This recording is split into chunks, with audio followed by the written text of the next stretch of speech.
Добар ден на сите, почитувани представници на медиумите, извинување за каснењето.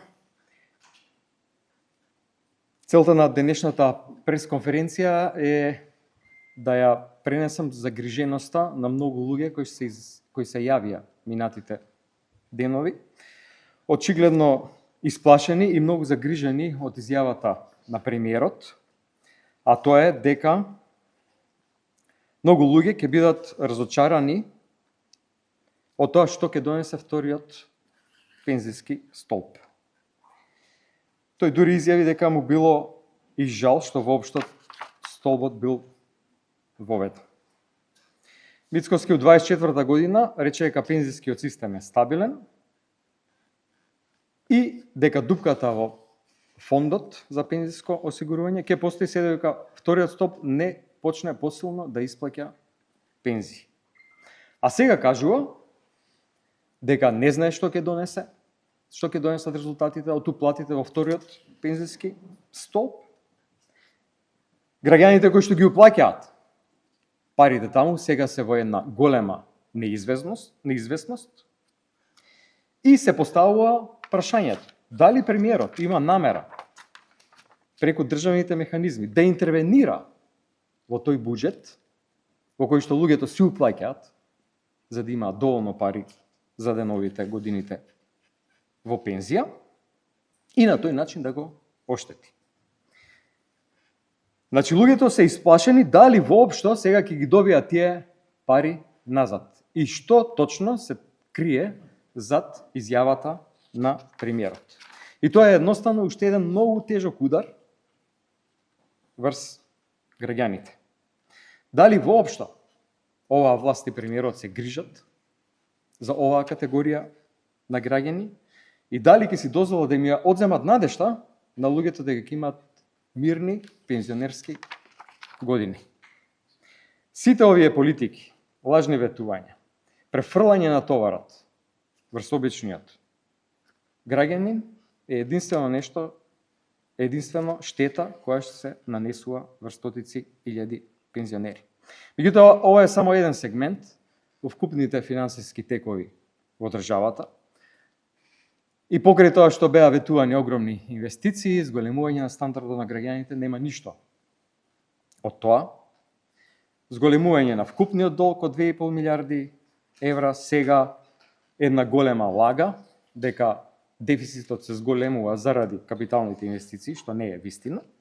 И како што буџетот тоне, така очигледно дека и пензискиот фонд е ставен во ризик. И сакам тука да се обратам и на сегашните актуелни пензионери и со бројки да укажам на тоа како тие луѓе се украдени. Кога владата на Социјалдемократскиот сојуз на Македонија во 2017 година го затекна фондот со дефицит од 50%, и тој дефицит постепено се намалуваше со цел да биде се повеќе и повеќе стабилен, да може да исплаќа пензии и дефицитот од 50 се намали на 30% со еден стабилен систем. Откако дојде оваа власт, во 24 година, дупката повторно се зголемува. И сега надминува 40%. Значи 40% од парите фалат и се надокнадуваат од централниот буџет за да може актуелните пензионери да примаат пензии. Но, каде се пензионерите излажени? Со последните линеарни зголемувања на пензиите. Во септември 25 година и во март 26 година од по 1000 денари. 345.323 пензионери, значи вкупниот број на пензионери, сите во државата изгубија пари, односно беа украдени од оваа власт. Зошто? Поради тоа што, доколку останеше методологијата која што е воведе владата на СДСМ, пензионерите ќе добија многу повеќе пари. Или, многу прецизно, во септември 25 година, пензионерите со најниска пензија би добиле 1280 денари, а пензионерите со пензија во највисоката група на примања би добиле помеѓу 1550 и 3100 денари. Во просек, околу 2000 денари.